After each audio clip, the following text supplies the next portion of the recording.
Assalamualaikum, selamat pagi. Sebab nama dia pagi, kita pakai filter. Kami baru habis book club dekat KL ni. Ni kat meja Ayu. Ayu kat Bali duduk kat meja kita. Kita kat KL, kita duduk kat meja dia. Saja buat live sebab kami tak ada record. Muka tak mandi, tak make up, pakailah filter. Ni filter lah, filter. Jangan duk kata oh perfectnya ada filter. Abang siap-siap. Rasa ada make up sikit. Tu je cerita dia. Okey, pagi ni apa? Aduh, elektrik. Pagi ni nak cerita pasal seronok kan pagi-pagi kalau buat live no. Kami cuba je buat live ni setiap hari Selasa dengan hari Khamis, insya-Allah, dan juga Sabtu. Lepas book club kami akan ada buat talk dekat Instagram. Buat record. Lepas ni kita buat live no. Macam shock pula kan. Okey. Hope semua orang sihat. Aduh, aku duk kena elektrik tangan ni. Saya tutup dulu, sekejap lagi. Okay. Hope semua sihat and everything. So, pagi ni kita nak cerita pasal apa kita punya kepercayaan. Oh, nampak jendui pula no. Kami tak jendui pun. Apa yang kita percaya dalam otak kita ni yang menentukan siapa kita. Macam tu. Maksudnya, kalau kita percaya aku boleh buat lah benda ni, kita dapatlah buat. Kalau kita percaya aku takkan kurus dah sampai bila-bila, jadilah. Aku ni dah tua, memang akan sakit. Tak apalah, sakit esok mati, semua orang mati. Dia reda jadi tak tentu pasal. Okey. Hari tu kami bersembang dengan Nurul makeup artist, babah kita. Amazing story sangat-sangat. Dia kata it's true in our society ni, ramai yang suka fikir macam kalau kita ni dah tua, so kena lemah, kena sakit, kena masuk hospital, kena tak apalah, sakit lepas tu mati. Okay, it's all in our mind. Memang betul. Sebenarnya kat sini kami nak cakap, bila kita semakin berumur, lagi kita kena jaga. You start early. Kalau kata yang siapa yang dengar ni umur 20-an, you have to start from now. Kalau kita percaya diri kita boleh sihat sampai kita tua.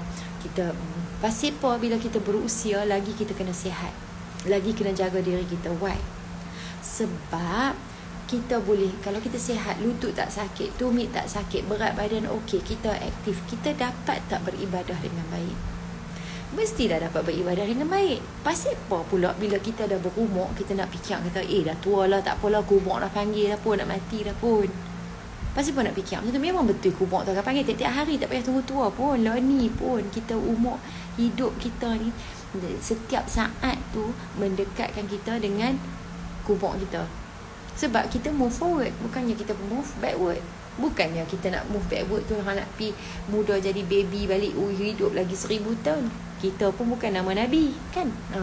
So every minute, every second, of course, mendekatkan diri kita dengan kematian kita. But dalam pada mendekatkan tu, kita kena jagalah diri kita. Kami cakap dari segi health. Sebab ramai sangat pemikiran dalam society kita duk fikir tak apalah, dah tua, tak usah jaga diri, tak usah jaga kesihatan. Yang best tu, kalau tak jaga kesihatan, ada insurans tak apa, insurans pun tak ada. Habis tu kalau tak jaga kesihatan, esok sakit nak masuk hospital, tak ada insurans, jadi apa? Kami dua benda ni memang sangat penting lah. Jaga kesihatan, ambil shake ke life kami tu. Kedua, insurans kena ada. Kita we never know. Kan, betul tak? So, banyak sangat dalam society kita duk fikir macam tu. Tak apalah dah tua, tak usah jaga diri. Tak apalah dah tua, tak apa. Cannot. Jangan berserah tak tentu pasal. Jangan berserah pada tempat yang salah. Kita memang berserah, kita reda atas sesuatu, tapi kita kena usaha untuk buat supaya kita jadi better. Remember, semakin tua kita, semakin kita kena jaga. Badan kita tak berhenti grow every day. Bayangkan apa yang kita nak makan dah ni. Bayangkan yang pertama sekali pemikiran kita tu, kita percaya apa? Aku tua, tak apalah duduk lagu ni. Atau aku makin berusia, aku kena menjadi better, aku kena jaga kesihatan aku so that aku boleh beribadah dengan betul, aku boleh buat yang betul sisa hidup aku yang aku ada. Itu yang sepatutnya, bukan terbalik. Bukan berserah tak tentu pasal. Tuhan tak suruh berserah. Hai Ayu, Mama miss you. Another another 2 sleep for mama, 1 sleep for papa. Eric esok balik KL dah. Balik KL, balik Bali dah. Bawa Isabella dulu. Kami balik hari Sabtu pagi. Kesihatan yang sihat, harta paling mahal. It's true. Health is wealth. Kak Liza masuk tang ni dah lah. Kak Nurul buka. Kak Nurul buka package pelancongan sana mesti ramai. Oh, tak ada lah. Kami duk seronok duk buat coaching bagi orang kurus ni. Kak Liza pakai filter ni. Tadi kat sana tak ada filter. Tadi kami dekat Zoom buat book club. So, sebagai nak menutup live kita pagi ni, I hope dah bagi boost sikit untuk semua orang to start your day great. Harapnya emosi semuanya bagus. So the whole day will be a good mood. Kan? So apa tu nak kata tadi, lupa. Okay. Kami dalam program kami di Kurus, sekarang kami start hari ni total body cleansing, detox 10 hari. Next lap adalah pada pusingan yang seterusnya adalah pada berapa hari bulan Ayu? 6 hari bulan. 6 hari bulan 5 lepas raya, eloklah masuk. Kan? Itu satu. Lepas tu dalam program kami juga, kami ada motivasi program, kami ada book club. So selepas ini kami untuk social media, kami dah tak banyak sangat nak share tentang live kami, sebab kami rasa kami suka buat something yang develop people. So if you want to see me always beside of this Instagram, join the program, sebab kita ada bukan saja program kurus, bukan saja program sihat secara nutrisi, tapi kita juga ada program untuk self improvement. Benda ni kita tak belajar kat sekolah. Pasal apa kena buat self improvement? Kami tambah sikit lagi.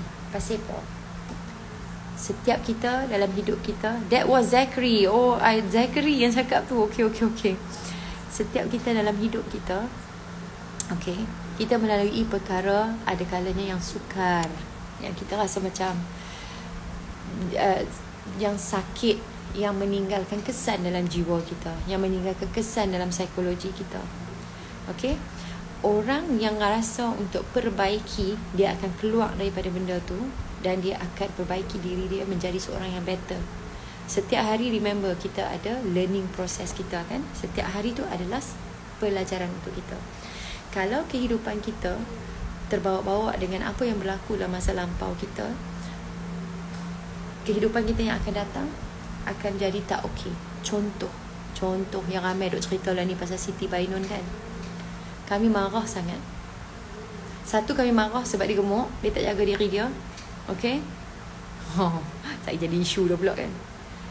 Kedua, orang-orang yang macam ni, yang berlakunya penderaan sama ada mental atau fizikal, sebenarnya mereka pernah berlaku juga dalam hidup mereka.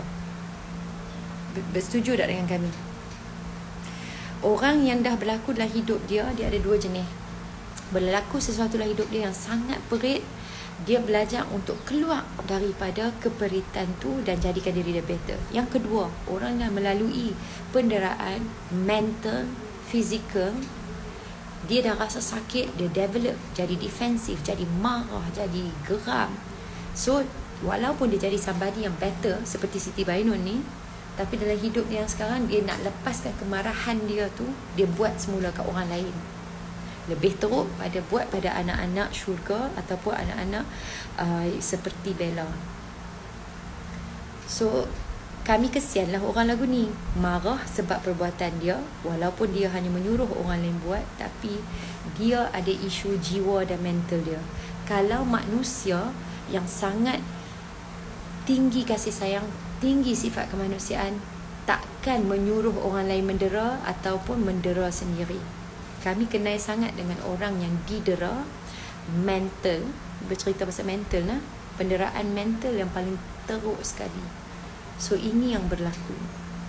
Dia tak akan buat benda tu kalau dia mental dia okey, seperti kita semua yang nak jentik orang pun tak berani. Kan? Dia akan okey, dia seorang yang okey kalau dia ada benda yang kasih sayang tu. Dia mesti dalam hidup dia ada masalah, bukan masalah, ada scar, parut yang lepas dalam jiwa dia, yang sehinggakan boleh buat macam tu pada manusia lain. So, kita manusia ni, kalau kita dah ada benda berlaku dalam hidup kita yang lepas, yang jadi parut, kalau kita tak heal, tak rawat luka tu, akan jadi teruk dalam hidup kita.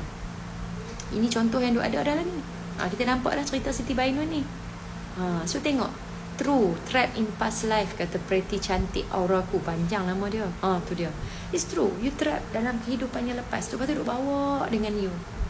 Saya pernah kenal orang mental torture, daripada tok nenek dia turun kat bapak dia, torture mak dia. Mental torture macam mana? Mulut. Torture dia, torture family mereka semua. Mereka pun dalam family mereka semua pun mulut jadi macam suka torture orang lain juga. Mulut semua keluar, percakapan tu macam keluar pisau. Itu orang yang mental torture. Kami tak boleh bayang-bayang, kami follow rapat, tapi macam benda memang sungguh terbayang macam-macam benda mai dekat kami, ya kah? Dia usah duk fikir, dia usah duk ni sangat. Kita setakat tahu tapi jangan terbawa-bawa sangat, sebab emosi kita ni boleh create satu rasa yang tak okey pula untuk kita. So be careful. So kita follow, kita tahu cerita ni, but kita kena tahu pasal apa berlakunya benda ni, pasal apa dia buat macam tu. Anak-anak yang dilahirkan, anak kita ni amanah. Lebih-lebih lagi anak yatim, lebih-lebih lagi anak-anak yang cacat seperti ni, Down syndrome ke, takut mencari ayat yang sepatutnya. Aku ni takut saya keluar ayat ni jadi maksud lain kan. Orang interpret lain pula lagi. Anak-anak syurga ni amanah kita semua tau. So macam mana satu manusia, kalau dia normal, manusia yang tinggi iman, kalau ikutkan selalunya orang yang pada saya lah bukan nak judge, but everyone ada iman dia kan. Kalau iman kita kental, sukar dibongkar. Kalau iman kita tu kuat, kita penuh kasih sayang, kita susah nak buat ke orang. Ini general bukan kata dekat dia lah. General, kita tak tahu soal iman ni, kita tak tahu tu kita je yang tahu dengan Tuhan. So kalau kita ada rasa yang in the past, luka yang dah jadi parut, yang tak boleh melepaskan kita daripada past kita, cari self-improvement, program-program personal development, Dr. Azizan ke siapa-siapa ke, Prof. Mohaya ke apa ke, go and heal yourself. Be personal development. Kami belajar dengan Tony Robbins ajak pasal how to handle your emotion, macam mana nak keluar daripada your past, nak let go your past yang menyakitkan. Kena buat. Kat sekolah tak ajak benda ni. Kita boleh jadi seorang yang bijak, kita boleh jadi hebat, kita ada sijil ni dalam pelajaran kita, but itu tak menentukan siapa kita psychologically dan mentally, dan jiwa kita emotionally. So manusia dilahirkan dengan ada emosi, dengan ada mental dan juga fizikal kan. So tiga ni kena selari.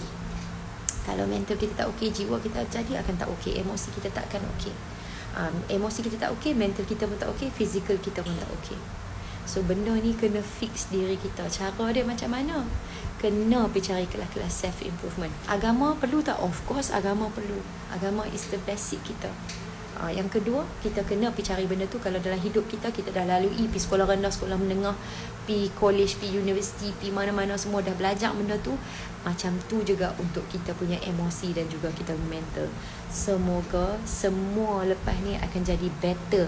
Ingat benda ni tak belajar kat sekolah. So in our program Diva Kurus, kita buat juga self improvement. So anybody boleh datang melalui program Diva Kurus untuk kurus, untuk jadi better in your mind and everything. Kita ada program kita yang kita dah set dalam program kita, InsyaAllah. So hopefully yang my live hari ni ada 104 orang ni, kita dapat jumpa InsyaAllah one day, one to one, macam mana yang kami buat recently dengan tim Diva Kurus kami. Okay, so get a mentor, be better in yourself. So have a great day. Cakap putih pula dah. Have a great day untuk semua orang. Hari ni satu lagi hari yang sangat-sangat hebat, because you are amazing.